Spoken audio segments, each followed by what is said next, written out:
안녕하세요. 500만 개미입니다. 코로나 치료제와 코로나 백신 관련 기업들을 총 정리해 드리도록 하고 오늘 기업 분석 주인공인 녹십자를 진행하도록 하겠습니다. 먼저 신풍제약부터 셀트리온까지는 코로나 치료제 기업이고 진원생명과학과 제넥시는 코로나 백신 관련주입니다. 식약처에서 임상 승인되었던 날짜 기준으로 보면은 신풍제약 피라맥스정 5월 13일 임상 이상 승인으로 주가가 상승, 시초가 22% 출발. 코로나 이슈 받기 전에 8,000원이었던 주가가 15만 9천원인 20배 상승을 했습니다.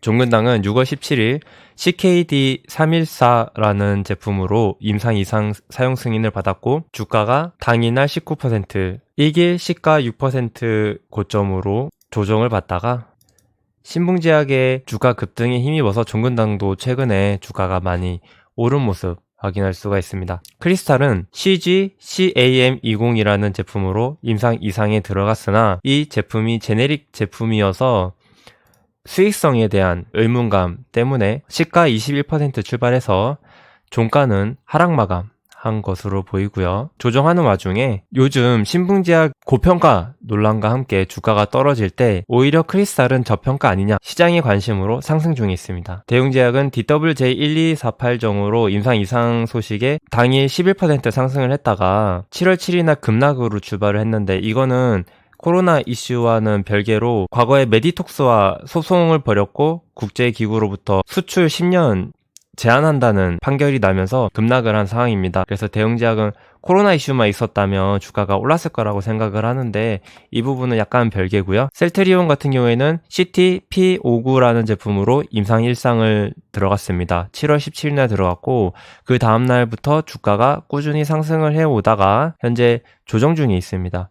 진원생명과학은 이노 4800이라는 제품이 이 A상을 6월 2일날 승인받아서 장중에 10% 상승을 했고 그리고 6월 11일에도 26% 상승을 했는데 유상증자를 주주배종으로 함으로써 주가가 하락을 했던 전적이 있고 유상증자 과정을 밟으면서 이날까지 상승을 못하고 박스권에 갇혀있는 모습을 보여주고 있습니다. 제넥시는 GX19라는 제품으로 이상에 6월 11일 날 들어갔고요.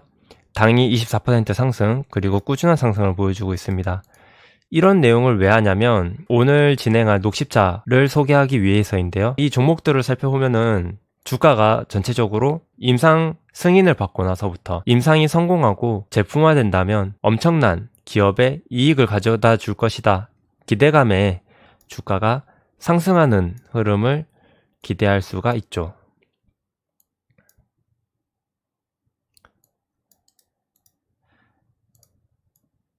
이런 식으로 주가가 상승하는 것을 기대해 볼 수가 있는데 오늘의 기업 분석할 종목 녹십자입니다. 녹십자는 주가가 최근에 많이 상승을 하긴 했는데 시가총액으로 따지면은 2조 6천억입니다. 혈장치료제 임상 이상을 준비 중인데 7월에서 8월경에 식약처로부터 임상 사용 승인을 받을 것으로 전망이 되고 있습니다. 뉴스를 살펴보면 GC 녹십자가 개발 중인 혈장치료제 GC5131A라는 제품이 임상시험 가시화되고 있다.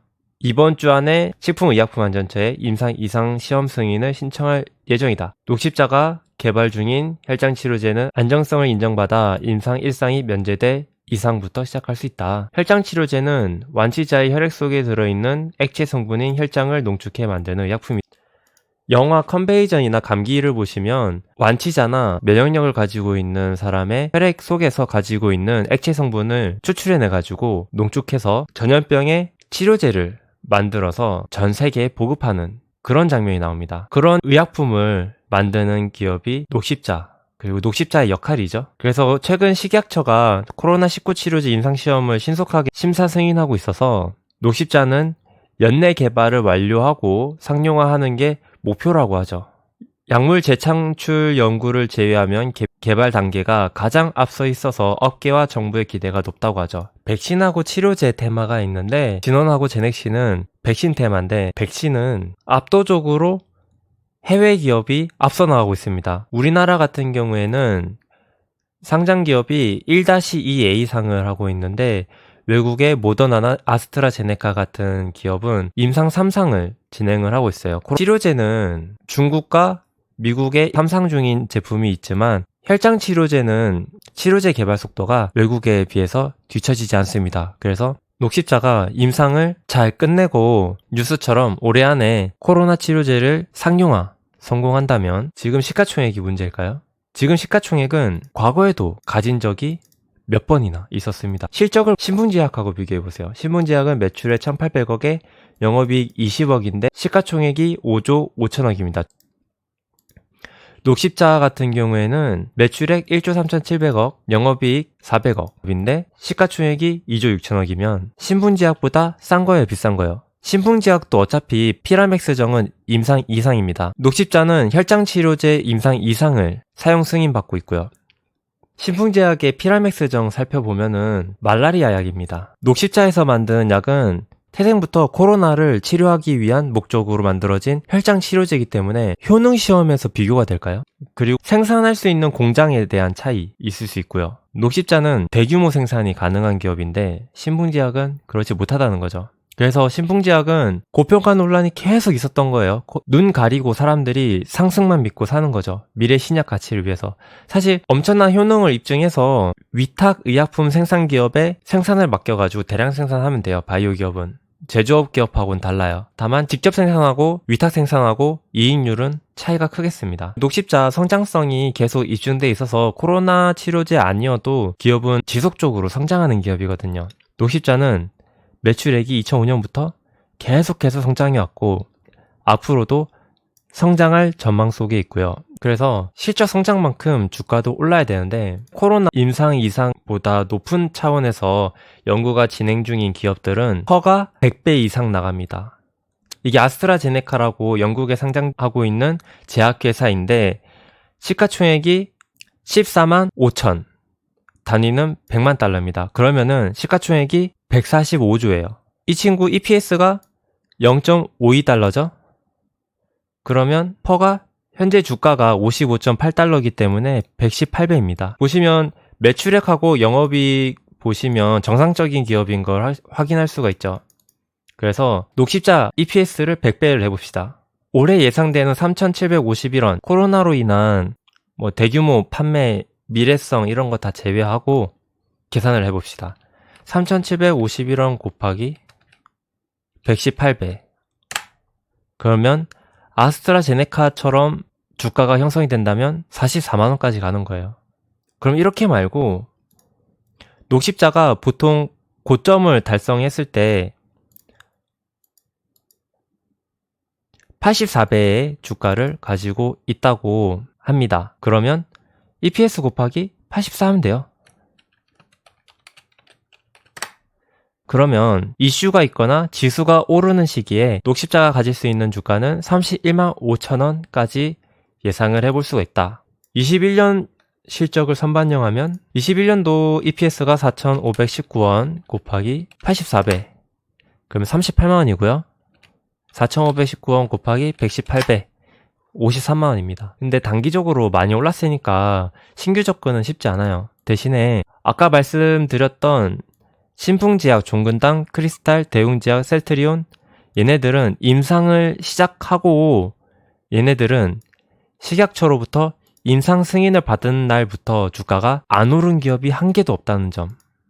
그것을 통해서 녹십자가 혈장치료제 임상 이상 식약처로부터 사용 승인 오늘 받았다 이렇게 뉴스가 나오면 주가가 상승 출발할 가능성이 90% 정도 보는 겁니다. 그래서 그 희소식을 예측하고 단기적으로 매매를 해보는 방법은 있습니다. 가장 좋은 건 녹십자가 조정을 할 때 목표가를 향해서 주워 담아가는 방법도 있죠. 지분에 보면은 녹십자 홀딩스가 있는데 홀딩스는 기업 구조상 주가 오르기가 쉽지 않습니다. 그래서 홀딩스는 따로 분석을 하지 않을 거고요. 여러분 모더나라는 기업 아세요?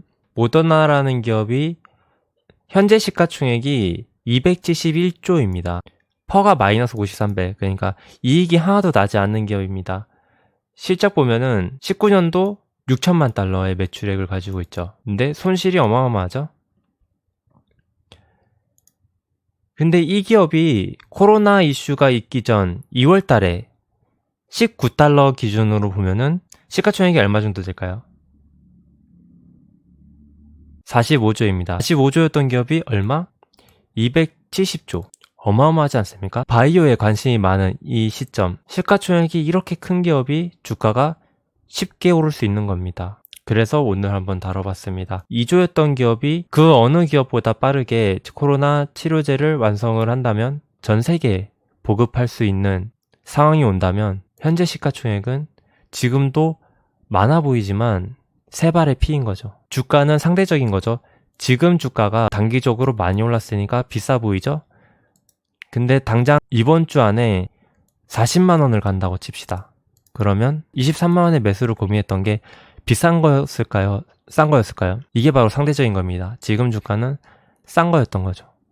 대신에 지난번 방송 중에 누리텔레콤 방송을 살펴보시면 디지털 뉴딜 정책 발표가 내일이다. 그래서 디지털 뉴딜 관련 기업들이 주가가 재료 소멸로 하락할 것이다 라고 했고, 그때 언급했던 기업들이 다 주가가 하락하는 일이 있었거든요. 그러니까 녹십자가 만약에 임상 2상을 시작했는데 코로나 관련주들이 다 내려요. 그러면 재료 소멸로 받아들일 수도 있고요. 혈장 치료제는 실패하기가 힘든 케이스의 치료제입니다. 그러면 세력들이 신풍제약 8조 할 때 엄청난 물량을 수익 실현했는데 그 물량을 녹십자에 매매를 한다? 그러면 2조 6천억은 상대적으로 싼 게 되는 겁니다. 한번 살펴보시고 코로나 관련주 중에 할 게 없다. 그러면 적어도 현재 식약처하고 임상을 하고 있는 이 기업들, 실제로 팩트가 있는 기업들을 매매를 하시고, 단순히 덱사메타손이 효능이 있어, 그러니까 덱사메타손을 만드는 기업은 다 한번 매수를 해보자, 주가도 실제로 올랐으니까요, 그런 식으로 매매하다가는 큰 손실을 볼 수도 있으니까 적어도 팩트를 가지고 있는 기업들을 공부를 해보고 이 중에서 마음에 드는 종목이 없다면 그런 기업을 한번 보셔도 되는데, 이런 기업들도 모르고 곁다리 사업을 하고 있는 기업들을 살펴보신다면 매매하는데 많은 리스크를 감내하셔야 됩니다. 그래서 오늘 보유 종목들 한번 살펴보시고 혹시나 곁다리 매매를 하고 있는 게 아닌지, 아니면 하셨더라도 그 기업이 식약처 임상 승인을 기다리고 있어서 녹십차처럼 재료가 있는 기업이라든지 그런 기대감이 있으면 보유를 해보시고, 그게 아니고 곁다리 매매였다면 포트 변경도 생각을 해보셨으면 좋겠습니다. 그래서 오늘 해본 종목은 녹십자인데, 지금 사라는 게 아니고 더 오를 수 있을까? 오른다면 얼마까지 갈 수 있을까? 그리고 매매한다면 단기적으로 어떤 걸 봐야 되느냐, 그거를 알려드리려고 종목을 가져와 봤습니다. 그래서 투자 판단은 여러분들이 조금만 더 살펴보시고 마음에 드시면 해보시는 게 어떻겠습니까? 현재 관심 있는 종목들 기업 분석 요청을 댓글로 해주시고 구독 눌러주시면 기업 내용 살펴보고 채택이 되면 기업 분석 올려드리고 있으니까 구독 꼭 눌러주시고 궁금한 건 댓글에 남겨주세요. 시청해주셔서 감사합니다.